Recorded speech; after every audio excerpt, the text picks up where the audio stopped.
1º de novembro de 2008, Snijpkerk, Bélgica.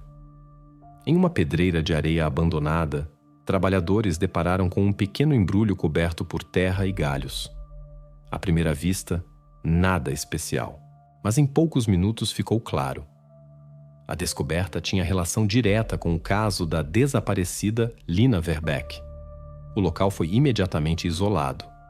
Investigadores e criminalistas registraram os detalhes. Segundo as conclusões dos peritos, tudo indicava asfixia. Na roupa permaneceu uma fita azul, amarrada de forma descuidada, mas firme. Este objeto foi marcado como evidência importante. À noite chegou a confirmação oficial. Todos os dados coincidiam. A encontrada na pedreira era Lina, que desaparecera 5 dias antes.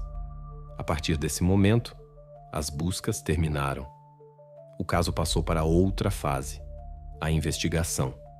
Agora a instrução deveria reconstruir a cadeia de eventos e determinar quem e como levou esta história a tal desfecho. Lina Verbeek vivia em Oostende, uma pequena cidade belga à beira-mar.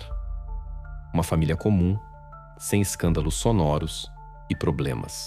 O pai, Peter, trabalhava em uma empresa de transporte. A mãe, Anneli, cuidava da contabilidade em uma firma local. Viviam em uma casa de 2 andares perto do centro. Esforçavam-se para manter um ritmo habitual. Trabalho, encontros com amigos, raras viagens ao campo. Tudo parecia calmo, regular e previsível. Lina frequentava o jardim de infância de Zonneblom, uma pequena instituição na periferia ao lado do Parque Maria Henriqueta. O jardim era considerado confiável. Lá trabalhava pessoal permanente. O território era cercado. Os pais não tinham motivos para duvidar da segurança. Geralmente Peter levava Lina pela manhã antes do trabalho, e Anneli a buscava. Esta rotina quase nunca mudava. 27 de outubro de 2008 não se distinguia em nada dos outros dias. Pela manhã, Peter, como sempre, colocou Lina no carro e a levou ao jardim. Naquele momento tudo parecia habitual, sem a menor sugestão de que o dia se tornaria uma tragédia. Quando se despediu da filha junto ao portão, Peter nem podia imaginar que a via pela última vez. Até a própria noite ninguém suspeitava que precisamente esse dia se tornaria decisivo. Às 16h30, a mãe de Lina, Anneli, chegou ao jardim de infância de Zonneblom. Ela esperava buscar a filha, como fazia todo dia útil. Mas a educadora comunicou algo inesperado. Lina não estava na área de recreio e no grupo também não se encontrava. Inicialmente isso parecia um mal-entendido. O pessoal decidiu que Lina poderia simplesmente ter se escondido ou se distraído brincando. Começaram buscas rápidas pelo território. Às 16h45 verificaram todos os locais, depósitos e pátio. Nenhum resultado. 25 minutos depois ficou claro. A situação era mais séria do que parecia nos primeiros minutos. Às 17h10, a educadora telefonou para a polícia. O comunicado foi registrado como desaparecimento. As patrulhas que chegaram imediatamente inspecionaram o perímetro. Foi então que descobriram um detalhe importante. O portão traseiro, que levava ao estacionamento e bairros residenciais, estava destrancado.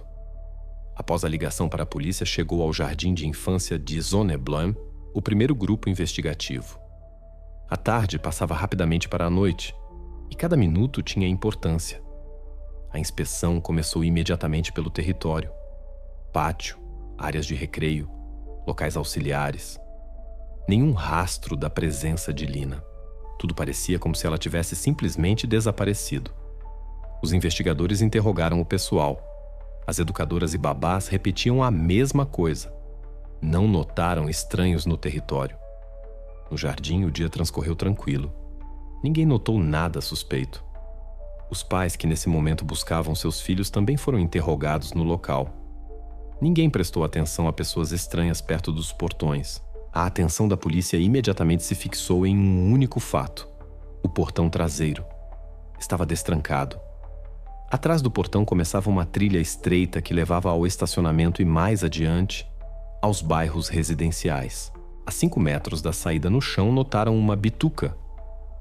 O detalhe por si só poderia parecer insignificante, mas a marca dos cigarros era incomum. Era uma marca rara que quase não se encontra em lojas comuns.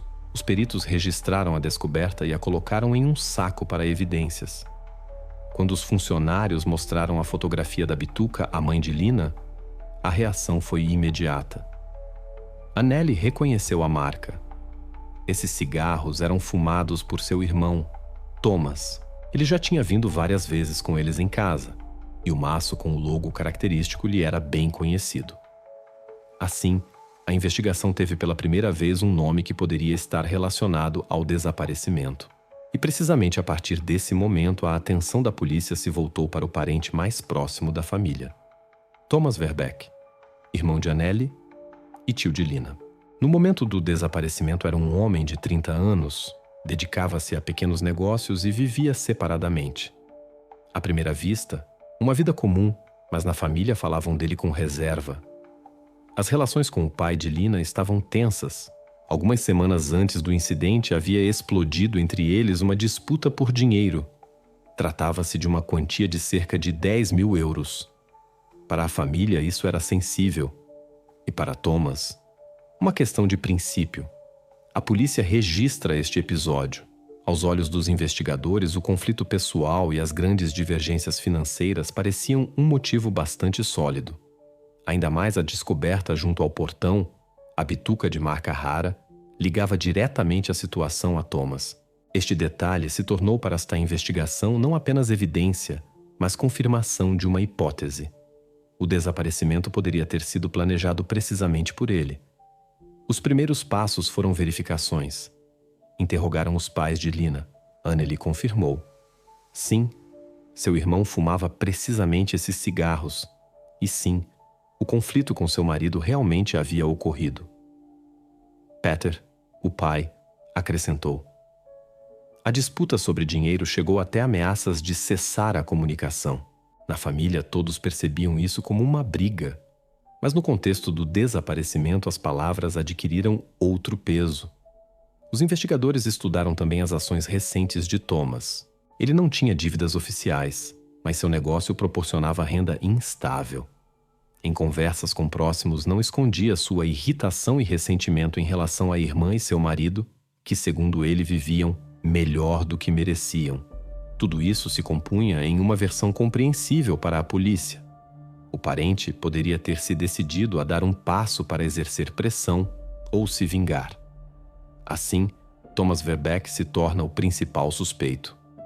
Segundo protocolos internos, foi imediatamente enviada uma solicitação para estabelecer sua localização exata no dia do desaparecimento.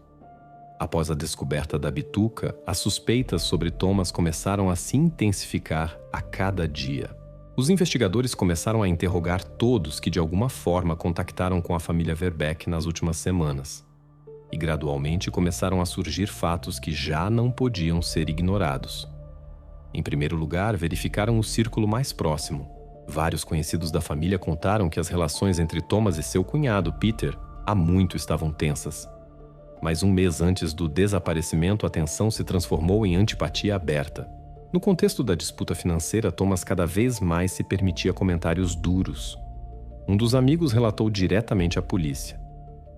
Ele dizia que ainda faria Peter se arrepender. A frase soava literalmente: "Ele ainda vai me pagar". Essas palavras depois foram incluídas no protocolo como potencial testemunho de ameaças. Outra linha de depoimentos vinha do vizinho de Thomas. Este lembrava que nas conversas Thomas constantemente enfatizava: a família da irmã vive em grande estilo, enquanto ele mesmo constantemente enfrenta dificuldades. O ressentimento acumulado formava terreno para o conflito, e precisamente nisso a polícia viu um possível motivo. Importante, Thomas não escondia sua irritação. Queixava-se abertamente de que não o apreciavam, de que o haviam riscado dos assuntos familiares. A investigação analisava também outro momento. Desde o momento do desaparecimento de Lina, não chegou nenhuma ligação, nenhum bilhete, nenhuma sugestão sobre exigências de resgate. Isso quebrava o esquema clássico de sequestros. Geralmente, já nas primeiras 24 horas, os pais recebem contato com exigência de dinheiro. Aqui, isso não existia. O que significava que a versão sobre ganância parecia mais fraca que a versão sobre inimizade pessoal. Se considerarmos tudo junto, a evidência na forma de bituca, as ameaças registradas, o conflito financeiro e a ausência de tentativas de obter benefício, o quadro se tornava cada vez mais transparente. Paralelamente verificavam operações bancárias e movimentos de Thomas. Ele não havia empreendido nenhum gasto grande ou viagens, mas se confirmava o fato de sua permanência constante na região. Isso coincidia com a suposta possibilidade de estar junto ao jardim no momento do desaparecimento. Cada novo detalhe reforçava as suspeitas. Para os investigadores, Thomas se tornava a figura número 1 neste caso.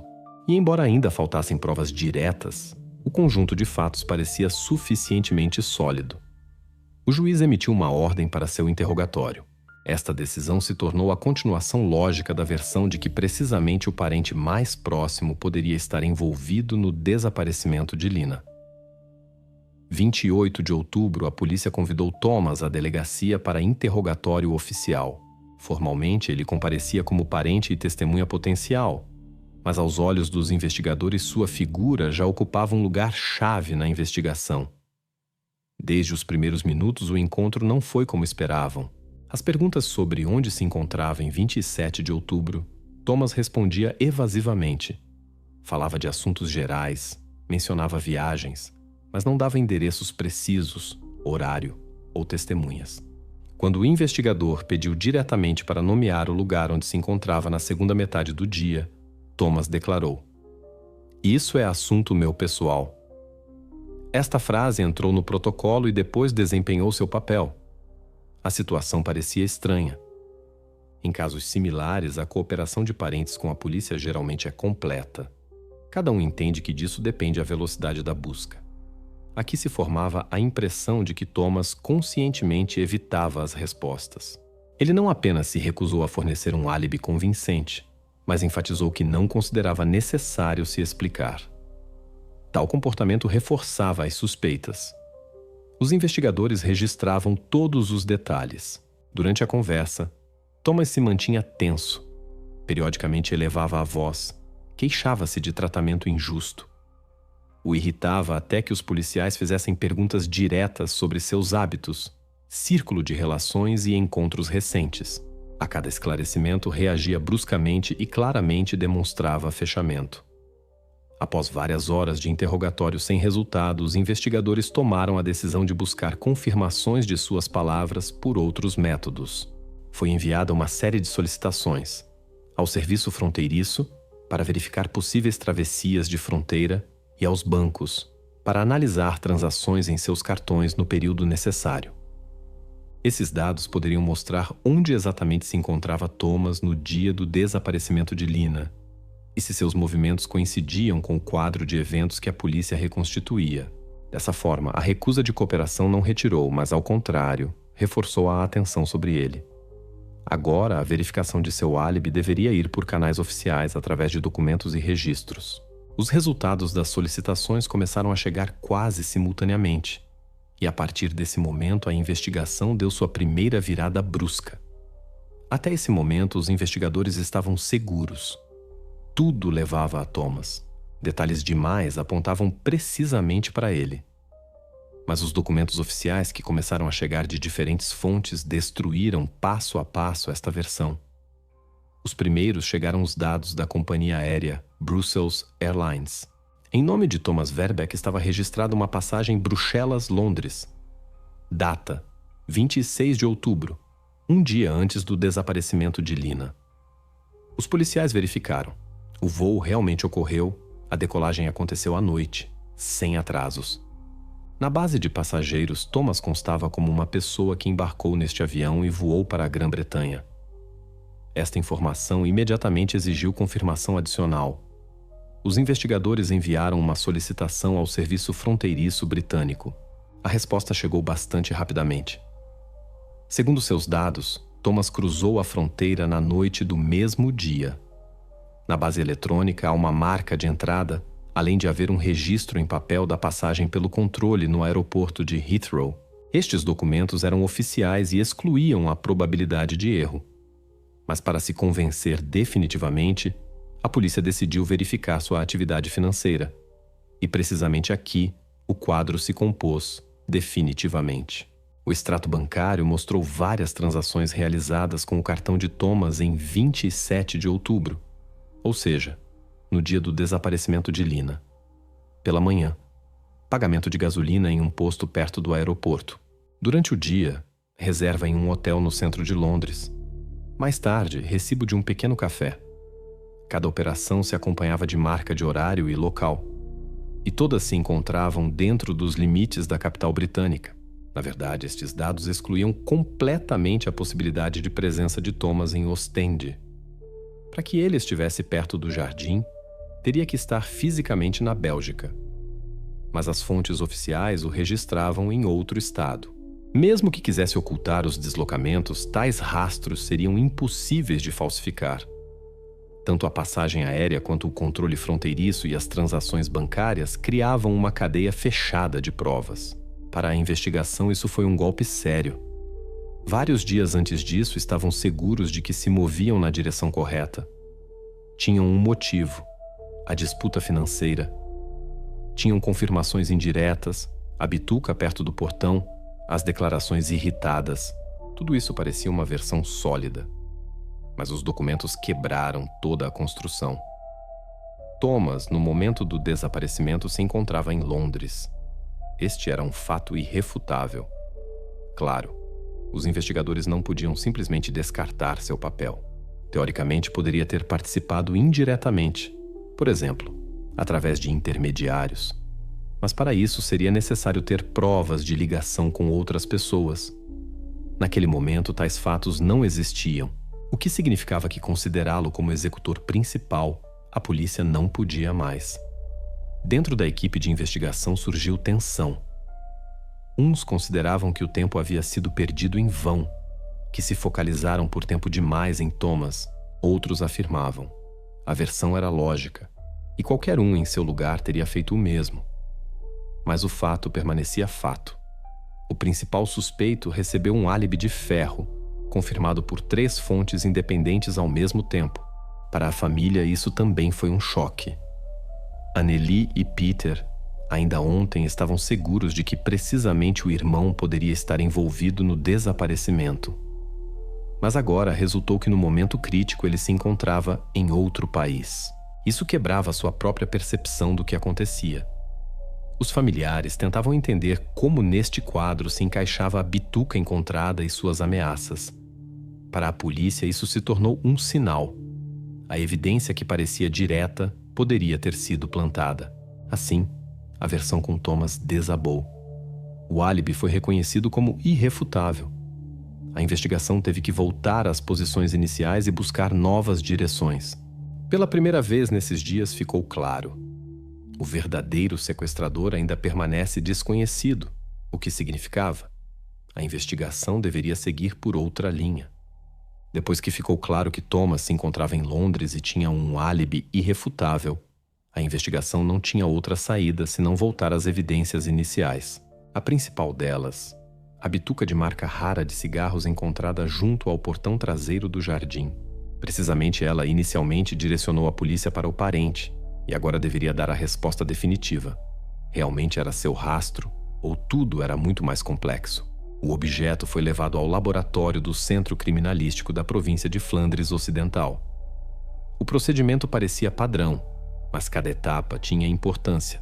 A bituca foi colocada em um container estéril. Do filtro foram tomadas amostras para extrair DNA. Apesar de ter ficado na rua várias horas, os rastros resultaram suficientes para uma análise completa. Os peritos realizaram a extração do material biológico, limpeza e construção do perfil genético.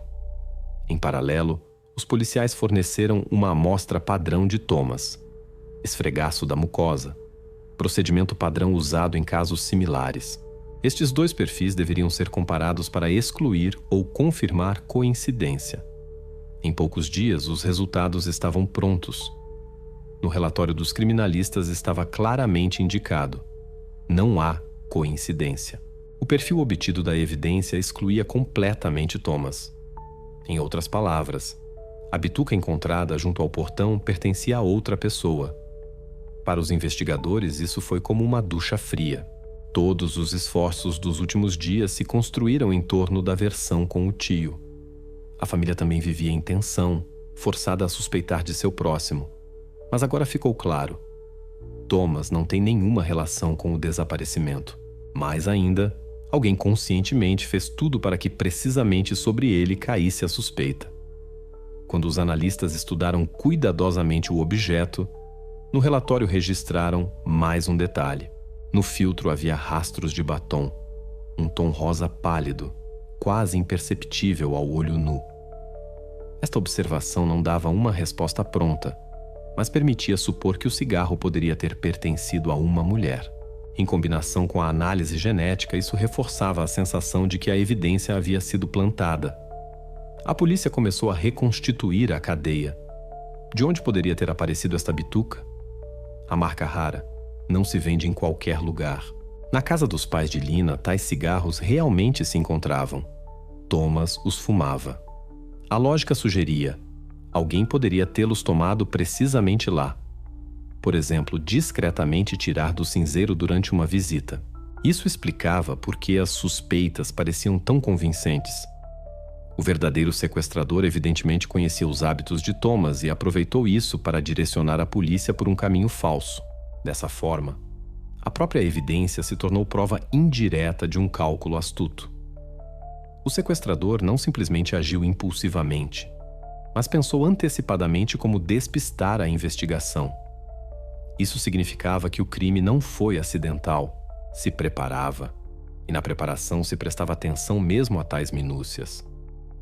Dentro da equipe de investigação começaram discussões. Alguns investigadores consideravam que haviam perdido vários dias preciosos em vão. Outros insistiam. A versão com Thomas era lógica, e qualquer outro teria agido da mesma forma. De qualquer modo, o resultado do teste de DNA não podia ser ignorado. Excluía completamente o tio do número de suspeitos e obrigava a construir novas versões. Nesta etapa, a polícia se encontrou novamente no ponto de partida. Tinham o fato do desaparecimento, o portão destrancado, depoimentos de testemunhas que não viram estranhos, e agora, uma evidência que testemunhava sobre uma tentativa de manipulação. Para essa investigação, isso se tornou um sinal. É preciso buscar aqueles que tinham acesso próximo à família e à casa. Apenas tais pessoas poderiam ter plantado um objeto que parecia tão convincente. A situação se tornou ainda mais complexa. Resultou que o sequestrador não apenas conseguiu levar discretamente Lina, mas também preparou antecipadamente um rastro falso. Isso falava de conhecimento das circunstâncias e envolvimento pessoal. A uma simples pessoa casual seria difícil jogar tão precisamente com os pontos fracos da família. Os investigadores releram cuidadosamente todos os protocolos de interrogatórios. Prestaram atenção ao círculo de relações da família Verbeck, aqueles que frequentavam sua casa, conheciam os hábitos de Thomas e tinham possibilidade de pegar uma bituca. Começaram a confrontar listas e buscar coincidências. Precisamente aqui apareceu pela primeira vez o nome de Elke, ex-funcionária do jardim que tinha acesso ao território e conhecia a família suficientemente de perto. Por enquanto era apenas uma das direções, mas começava a tomar forma. A análise de DNA se tornou um momento decisivo. Destruiu o quadro anterior e mostrou que a investigação tinha que lidar não apenas com um sequestro, mas também com uma tentativa consciente de confundir a investigação. Se até então a polícia considerava que o crime foi cometido no contexto de um conflito pessoal, agora ficou claro. A verdadeira história é muito mais complexa. Os resultados do laboratório devolveram o caso ao ponto inicial, mas acrescentaram uma nova dimensão. Diante dos investigadores se colocou a questão: quem poderia estar suficientemente próximo da família para conhecer os hábitos de Thomas e suficientemente decidido para usar esta informação para desviar os olhares? Precisamente a partir desse momento, no caso, apareceram os primeiros contornos reais de outra versão. Versão que finalmente levaria a polícia aos verdadeiros sequestradores. Após a exclusão de Thomas do número de suspeitos na investigação, se formou um vácuo. Parecia que o caso havia voltado ao ponto inicial. Mas já em poucos dias a situação mudou graças a uma fonte inesperada de informação. 31 de outubro, convidaram ao jardim de infância um psicólogo infantil. A tarefa era não apenas apoiar os pequenos que viveram o desaparecimento de Lina, mas também tentar descobrir novos detalhes através de conversas de confiança. O psicólogo trabalhava individualmente com cada pupilo, esforçando-se por não fazer perguntas diretas, mas dar possibilidade às crianças de contarem elas mesmas o que lembravam. As respostas habituais se referiam a jogos, amigos, momentos cotidianos. Mas um menino de 5 anos inesperadamente pronunciou uma frase que imediatamente mudou o curso da investigação. Suas palavras foram incluídas no protocolo. Lina foi embora com a tia Elke. Esta réplica imediatamente atraiu a atenção dos investigadores. Até esse momento, nenhum dos adultos havia relatado estranhos no território do jardim. Mas aqui, se tratava não de um desconhecido. O nome Elke era bem conhecido por muitos funcionários. Era uma ex-educadora que havia trabalhado em Die Sonneblum quase 2 anos e se demitiu apenas 3 meses antes. A polícia começou a verificar esta informação. O arquivo de pessoal confirmou. Elke, 22 anos, realmente constava como funcionária. A razão da demissão parecia inofensiva, conflito com a diretora sobre horário e disciplina. Mas para a investigação era mais importante outra coisa. Lina a conhecia pessoalmente e confiava nela. Isso significava que no dia do desaparecimento, Elke poderia sem dificuldade se aproximar da menina, conversar com ela e levá-la, sem despertar suspeitas nos presentes. Os investigadores solicitaram dados sobre seu local de residência atual. Resultou que os últimos meses Elke alugava uma pequena casa no povoado de Snipkerke, aproximadamente a 15 quilômetros ao sul de Ostende. Este endereço imediatamente atraiu a atenção. Perto se encontrava uma pedreira abandonada que depois desempenharia um papel-chave no caso. Além disso, na verificação resultou que Elke não vivia sozinha.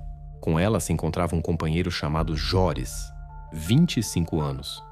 Estava sem trabalho permanente, se virava com ganhos ocasionais. Na base da polícia já figurava por delitos menores, brigas, multas não pagas, dívidas. O casal parecia instável do lado financeiro, e para os investigadores isso se tornava um traço importante. Agora a polícia tinha um novo vetor. Se antes todas as forças haviam sido direcionadas a Thomas, agora o quadro mudava. As palavras do menino indicavam que o desaparecimento estava relacionado não com o conflito dentro da família, mas com uma pessoa em quem Lina confiava e com quem já tinha relações de confiança. O nome Elke, pela primeira vez, introduziu a investigação no caminho correto. À frente restava verificar seu álibi, estudar seu meio, interrogar vizinhos e entender que papel ela poderia ter desempenhado no desaparecimento. E junto com ela, pela primeira vez no campo de visão da polícia, apareceu seu companheiro Joris. Após o aparecimento do nome de Elke, a investigação se voltou para verificar sua biografia e meio. Diferentemente de Thomas, sobre ela até então quase não se havia falado. Mas muito rapidamente ficou claro. Por trás da figura externamente tranquila se ocultavam fatos que poderiam explicar seu possível papel no desaparecimento de Lina. Elke era uma mulher jovem a qual mal haviam se completado 22 anos. Realmente trabalhava no jardim de Sonneblum, mas seu caminho de trabalho ali terminou em escândalo. Os colegas lembravam que no último período ela frequentemente chegava atrasada. Poderia, sem aviso, não comparecer ao trabalho. A direção lhe fez várias advertências e, finalmente, 3 meses antes foi tomada a decisão de sua demissão. A razão oficial soava suave. Faltas. Mas os funcionários entre si falavam que sua vida era instável e ela se comportava de forma distante. Seu companheiro, Joris, resultou ser uma pessoa com reputação ainda mais sombria. Tinha 25 anos. Não tinha trabalho permanente. Sabia-se que se virava com ganhos ocasionais. Ora na construção, ora trabalhava como carregador. Às vezes ficava muito tempo sem fazer nada. Na base policial, seu nome já se encontrava. Várias infrações administrativas relacionadas a brigas de rua e dívidas de multas. Tudo isso não parecia uma biografia criminal séria, mas acrescentava traços ao retrato geral. Os investigadores solicitaram sua história financeira. Este passo imediatamente deu resultados concretos. O casal alugava uma pequena casa em Snipkerke. O pagamento pela moradia era feito irregularmente, e o proprietário da casa se queixava de atrasos constantes. Segundo dados dos bancos, tinham pequenos créditos que também eram servidos com atrasos. No conjunto, as dívidas e atrasos se estendiam aproximadamente a 7.000 euros. Para um casal jovem sem renda estável, esta quantia parecia catastrófica.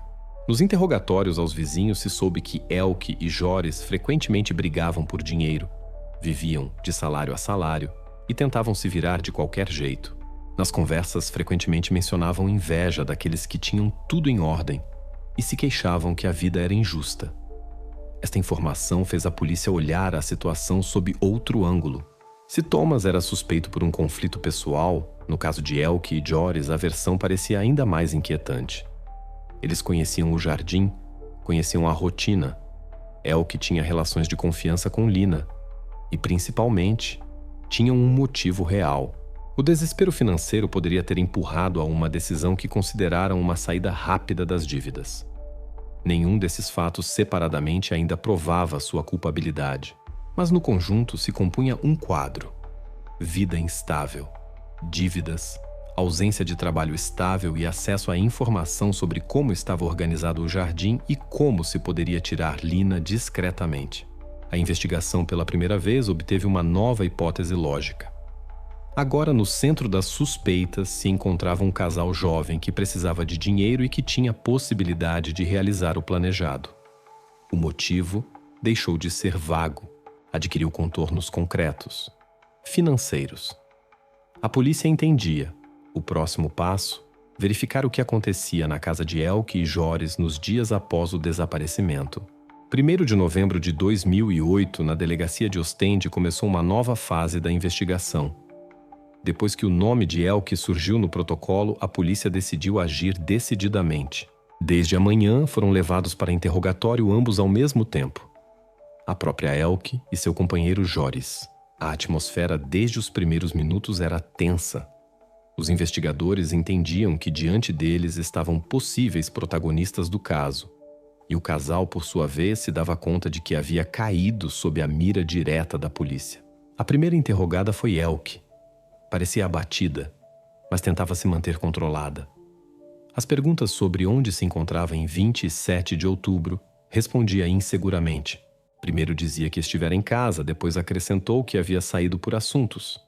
Não dava detalhes, e as perguntas esclarecedoras respondia evasivamente. Em algum momento declarou diretamente: "Não fiz nada, e não entendo por que vocês pensam em mim." Depois chamaram à mesa Joris. Seu comportamento era diferente. Se mantinha bruscamente, frequentemente interrompia o investigador, tentava mostrar irritação e independência. Quando se falou do 27 de outubro, declarou com segurança que o dia todo havia estado em Bruges na casa de um conhecido. Mas se recusou a dar o nome do conhecido, explicando isso com a frase: "Não vou envolver ninguém." Os investigadores imediatamente notaram: os depoimentos divergem. Elke afirmava que havia estado em casa, e Joris insistia que havia ido a outra cidade. Nenhum dos dois pôde fornecer provas de suas palavras. Para esse momento, a polícia já tinha os primeiros dados técnicos. Os operacionais solicitaram o billing dos telefones móveis de ambos os suspeitos. O quadro resultou eloquente. Segundo dados dos operadores, em 27 de outubro, ambos os telefones se registravam não em Bruges, nem na casa em Snipkerke. Os sinais das estações base mostravam sua localização na região de Ostende, precisamente perto daquele mesmo jardim de infância. Esta informação foi comunicada no interrogatório. A reação foi reveladora. Elke empalideceu e emudeceu, como se não soubesse o que responder. Joris, ao contrário, se tornou ainda mais agressivo. Acusou a polícia de que os dados estavam falsificados e tudo isso era uma conspiração contra eles. Mas para os investigadores era óbvio. Se depararam com mentira. Várias horas de interrogatórios não deram novas confissões, mas revelaram o principal. inconsistências nos depoimentos e contradições diretas com os dados técnicos. Para a polícia, isso resultou suficiente. Os suspeitos não apenas não conseguiram explicar sua presença perto do jardim no momento do desaparecimento, mas conscientemente tentaram ocultá-la. Na noite do mesmo dia, o grupo investigativo preparou um relatório. Com base nos dados coletados, o juiz emitiu uma ordem para buscar a casa de Elke e Joris, em Snipkerk. Precisamente lá, a polícia esperava encontrar confirmação de suas suspeitas e, possivelmente, as evidências-chave que os vinculariam definitivamente ao desaparecimento de Lina. Na noite do 1º de novembro, os investigadores com ordem chegaram à casa em Snipkerk, onde viviam Elke e Joris. A pequena cabana parecia insignificante, mas precisamente para ela agora se dirigiam todos os olhares. Os operacionais registraram o início da busca no protocolo. Cada cômodo era investigado segundo as regras: fixação separada, fotografias, inventários. Inicialmente, tudo parecia habitual: desordem, móveis baratos, objetos domésticos. Mas quando verificaram o porão, a situação mudou bruscamente. No local estreito onde havia armários velhos e caixas, no chão descobriram um cobertor cuidadosamente dobrado com um desenho vivo. Seu tamanho e forma imediatamente saltaram aos olhos. Não era roupa de cama de adulto, mas pequena, calculada para uma criança. No protocolo foi registrado: descoberto objeto têxtil com evidentes rastros de uso recente. Na superfície encontrados cabelos e partículas direcionados para a análise. Ao lado havia uma tigela plástica com restos de comida. Os peritos notaram que a comida não havia tido tempo de se estragar completamente, o que falava que a haviam usado literalmente poucos dias antes. Isso excluía a versão de armazenamento casual de coisas velhas. O porão evidentemente foi usado recentemente e para um propósito diferente do depósito habitual. A descoberta mais inquietante: uma fita azul para cabelo. Jazia em uma prateleira de madeira. Os peritos imediatamente prestaram atenção. Por cor e material, coincidia com aquela que depois seria registrada em Lina no momento da descoberta na pedreira. A fita não era nova. Tinha rastros de uso. No relatório se indica: objeto idêntico visualmente e por composição de tecido à fita encontrada na roupa de Lina Verbeek. Estes objetos se tornaram a prova-chave. Tudo indicava que precisamente aqui mantiveram Lina durante vários dias após o desaparecimento. O ambiente do porão, a roupa de cama e a comida confirmavam que o local havia sido adaptado para permanência temporária. Isso mudava completamente o curso da investigação. Se até então a polícia apenas construía hipóteses, agora tinham evidências diretas que ligavam a casa em Snipkerk ao desaparecimento. Os objetos descobertos foram imediatamente confiscados e embalados. Cada minúcia se registrava, desde o estado do chão até a disposição dos móveis. A importância destas evidências residia não apenas em sua ligação com Lina, mas também em que provavam o próprio fato da retenção. E isso automaticamente colocava Elke e Joris na categoria de principais suspeitos. Após a busca, a investigação já não duvidava. Na casa se guardavam provas que era impossível explicar por casualidade. Agora chegava a vez dos interrogatórios, onde as evidências seriam apresentadas diretamente. No dia seguinte, após a busca, tiraram Elke da cela e a levaram à sala de interrogatórios. Parecia exausta. Os movimentos eram lentos, os olhos inchados de chorar. Na sala se encontravam 2 investigadores e um estenógrafo. Na mesa já jaziam as fotografias tiradas no porão de sua casa em Snipkerk. Em primeiro lugar, lhe mostraram a imagem do cobertor. Elke olhou fugazmente e imediatamente desviou o olhar.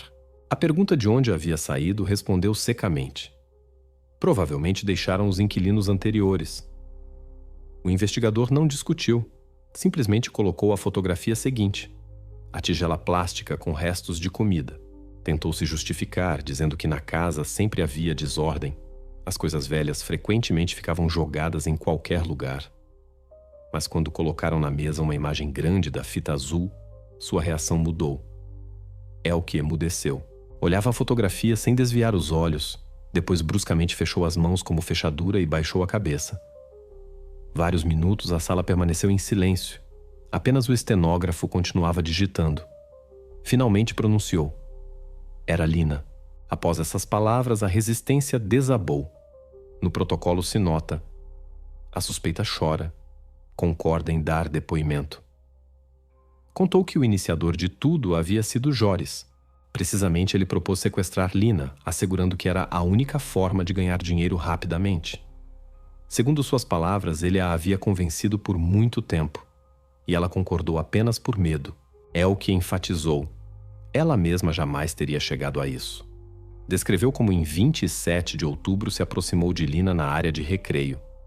A menina a conhecia e sem hesitação a seguiu. Subiram no carro e foram para sua casa. É o que afirmava que todas as ações subsequentes eram controladas por Joris. Quando trouxeram Joris ao gabinete, o ambiente mudou bruscamente. Se mantinha agressivamente, falava alto, demonstrativamente se recostava no encosto da cadeira. As primeiras perguntas sobre as descobertas no porão respondeu: "Vocês inventaram tudo, são suas fantasias." O investigador calmamente colocou na mesa as fotografias: cobertor, tigela, fita. Joris começou a se irritar. Tentava afirmar que as coisas poderiam pertencer a qualquer um, que a fita havia sido plantada pelos policiais. Mas quando lhe mostraram os resultados da análise das conexões telefônicas onde se registrava sua localização perto do jardim de infância no momento do desaparecimento de Lina, emudeceu. Várias horas resistiu, negava e se recusava a dar respostas inteligíveis. Mais tarde da noite, sua posição mudou. No protocolo se nota: após longo silêncio, o suspeito pediu papel e caneta. Desenhou um esquema e colocou uma cruz perto da pedreira de areia abandonada, aproximadamente a 5 quilômetros de sua casa. Joris reconheceu que precisamente lá esconderam Lina. As confissões de ambos os suspeitos se tornaram o momento decisivo. É o que tomou sobre si o papel de testemunha contra Joris, afirmando que ele havia sido o iniciador e organizador principal. Joris, por sua vez, não negava que precisamente ele tomou a decisão de se livrar de Lina quando entendeu que seu plano com o resgate não funcionava. Agora, a investigação não tinha dúvidas. A história com as evidências plantadas e versões falsas havia terminado. Em suas mãos havia confissões diretas, protocolos e um mapa com indicação do lugar onde era preciso buscar. Tudo isso transformava o caso de Enigma em quadro trágico, mas completado. Após as confissões de Elke e Joris, a investigação pela primeira vez obteve a possibilidade de reconstituir a cronologia completa dos eventos. O que até então parecia evidências dispersas, agora se compôs em um relato único. Cada detalhe mostrou quão na realidade banal e ao mesmo tempo monstruosa resultou a história que começou em 27 de outubro de 2008 em Ostende. Naquela manhã, tudo parecia absolutamente habitual. Peter, o pai de Lina, a levou ao jardim de infância de Zonneblum antes de ir ao trabalho. A menina se despediu dele junto ao portão e entrou para dentro, onde já a esperavam as educadoras. Ninguém poderia imaginar que neste dia a rotina seria violada da forma mais terrível. Segundo as palavras de Elke, ela chegou ao jardim por volta do meio-dia. Conhecia bem o território. Havia trabalhado lá há mais de um ano. Sabia quais portões nem sempre se fechavam e como facilmente se poderia entrar para dentro se agisse rapidamente. Lina a conhecia, a percebia como sua tia. Esta confiança se tornou o fator principal que permitiu realizar o plano sem resistência. Elke simplesmente a chamou, disse algumas frases habituais e a menina obedientemente a seguiu. O velho Opel Corsa esperava não longe. Subiram no carro e se dirigiram para a casa em Snipkerk. O caminho levou cerca de 20 minutos. Elke afirmava que todo esse tempo Lina não fazia perguntas. Estava acostumada a ver Elke perto e não a percebia como pessoa estranha. A casa na qual o casal vivia os últimos meses era pequena. Na essência, uma cabana comum, alugada por uma renda modesta. O porão se usava como depósito, mas precisamente o decidiram transformar no lugar onde manteriam Lina. Estenderam o cobertor, colocaram a tigela com comida e uma garrafa de água. À primeira vista, isso parecia uma preparação. Mas na realidade, nada estava pensado. Desde o próprio início, seu plano desabava. Joris queria exigir resgate dos pais, mas não tinham nem telefone do qual se pudesse ligar anonimamente, nem compreensão de como transmitir a mensagem de forma que não os rastreassem. Qualquer ideia se quebrava contra o medo. Sabiam que a polícia se conectou às buscas já nas primeiras horas. Cada dia as notícias falavam de buscas em massa, de atração de voluntários. A pressão se intensificava. Do 27 ao 31 de outubro, Lina se encontrava no porão. O casal trazia comida e água. Às vezes ligava música para abafar o ruído. Os vizinhos depois lembravam que nesses dias da casa se ouviam sons estranhos. Mas então, ninguém deu atenção a isso. O problema principal continuava sendo a pergunta: o que fazer a seguir? Elke contava que tentava convencer Joris a liberar Lina, mas ele se recusava. Estava seguro de que se a devolvessem, a polícia chegaria até eles por impressões digitais ou testemunhas. Em vez de buscar saída, brigavam, se acusavam mutuamente de inação e cada vez mais caíam em pânico. Na noite do 31 de outubro, Joris tomou uma decisão. Segundo suas palavras, temia que Lina pudesse contar aos pais quem a havia levado. Considerava que seu plano havia fracassado e que a única forma de se livrar do perigo era eliminar a testemunha. Esta decisão se tornou o ponto de não retorno. Elke afirmava que tentou detê-lo, mas não conseguiu. No protocolo está registrado: na noite do 31 de outubro ao 1º de novembro, Lina morreu no porão. Causa: asfixia. Isso confirmaram também os resultados da perícia médico-legal depois. No dia seguinte, começaram a pensar como ocultar os rastros. Elke lavava os pisos, limpava o porão. Joris buscava lugar onde se pudesse levar o corpo. À noite, carregaram tudo no Opel Corsa e foram em direção à pedreira de areia abandonada. Este lugar se encontrava apenas a 5 quilômetros de sua casa, e Joris o conhecia bem. Na escuridão, pararam no acostamento. Desceram a pedreira e enterraram o corpo na areia, cobrindo com galhos e folhas. Nisso terminou sua tentativa de ocultar o crime. Os materiais judiciais mostram que toda a cadeia de eventos levou 5 dias. 5 dias cheios de medo, estupidez e completa ausência de plano. Não fizeram ligações, não escreveram bilhetes, não empreenderam nem tentativas de contactar os pais. Seu plano de sequestro era, na realidade, uma cadeia de decisões de pânico, cada uma das quais agravava a situação. Um papel especial nesta história desempenha a própria Elke. Seus depoimentos mostram uma mulher que temia seu próprio companheiro e não podia resistir a ele, mas ao mesmo tempo participou conscientemente de cada passo. Levou Lina do jardim, ajudou a mantê-la no porão, limpou os rastros quando tudo terminou. Joris era o iniciador, mas Elke não foi uma testemunha alheia. Suas ações tornaram possível o crime. No final, os investigadores conseguiram reconstituir o quadro completo. 27 de outubro. Sequestro perto do jardim de infância.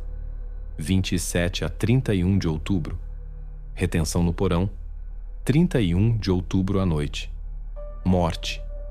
1º de novembro à noite. Transporte do corpo à pedreira.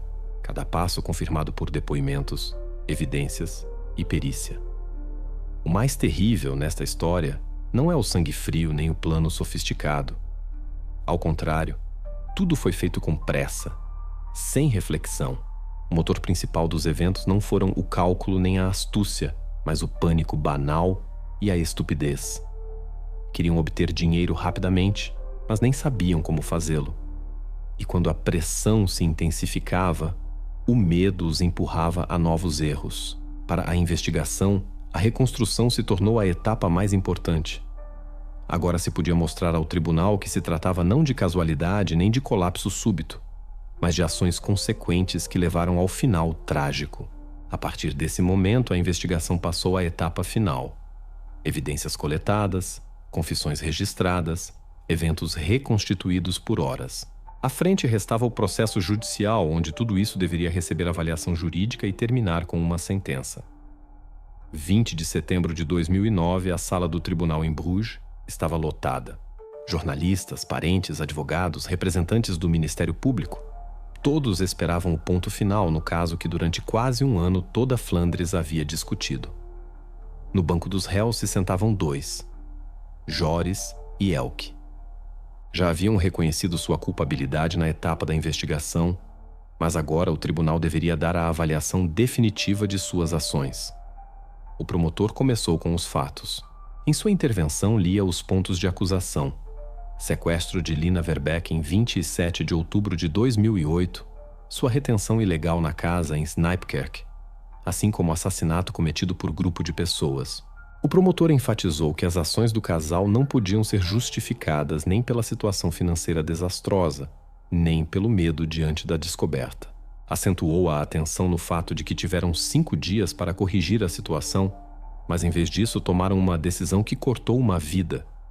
Depois, tomou a palavra a defesa. O advogado de Elke tentava suavizar seu papel. Afirmava que ela se encontrava sob pressão psicológica por parte de Joris, que todas as decisões-chave eram tomadas precisamente por ele, e ela apenas seguia suas instruções.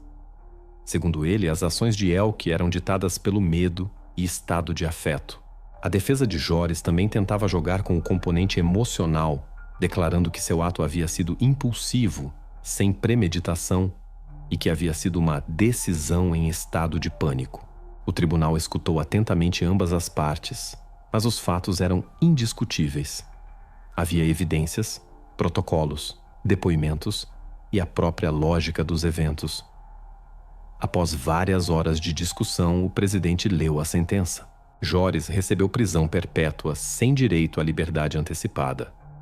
Elke foi condenada a 25 anos de prisão por cumplicidade e ajuda na ocultação do crime. Este dia se tornou o ponto final na investigação. O tribunal colocou uma vírgula jurídica, mas para a família Verbeek, a história nunca terminou. Mais adiante, já não se tratava de investigação e tribunais, mas de como viver adiante com esta perda. A sentença foi emitida, mas junto com ela surgiu uma nova camada de questões que nenhum tribunal fechava. A vida da família Verbeek se dividiu em antes e depois. Peter e Anneli não podiam mais ficar em Ostende, onde cada casa e cada rua lembravam Lina.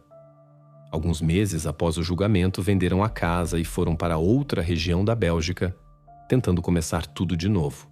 Na imprensa, então, escreviam que a família conscientemente evitava a publicidade, recusando entrevistas e contatos com jornalistas. Para eles, era a única forma de algum modo, continuar vivendo. As mudanças também tocaram o jardim de infância de Zonneblom. Após a tragédia na instituição, reforçaram as medidas de segurança. Os portões traseiros foram equipados com novas fechaduras, instalaram câmeras de vigilância e o pessoal foi obrigado a passar treinamento adicional. Para a diretora, isso se tornou questão de princípio: fazer tudo possível para que semelhante coisa nunca se repetisse. Os pais de outros pupilos inicialmente duvidavam se valia a pena deixar as crianças no jardim, mas gradualmente a confiança foi restaurada. E mesmo assim, nos materiais do caso, ficou um momento que não recebeu resposta. Durante 5 dias, Lina se encontrava na casa de Elke e Joris. Todo esse tempo não fizeram nenhuma ligação, não enviaram nenhum bilhete, não tentaram obter resgate. Tinham um motivo: dinheiro. Tinham a possibilidade, mas nunca a usaram. No final, todo o seu plano se reduziu a ações de pânico e uma cadeia de erros que terminaram em tragédia. Esta pergunta ficou sem resposta e se tornou o principal paradoxo do caso. Por que, tendo um objetivo, nunca deram nenhum passo para sua realização? Os materiais da investigação não dão explicação. Possivelmente era uma mistura de medo, ignorância e esperança insana de que tudo se resolveria por si só. Mas o fato permanece fato. O elo mais importante pelo qual tudo se empreendeu nunca foi realizado. E precisamente isso torna a história de Lina Verbeek ainda mais sem sentido e terrível.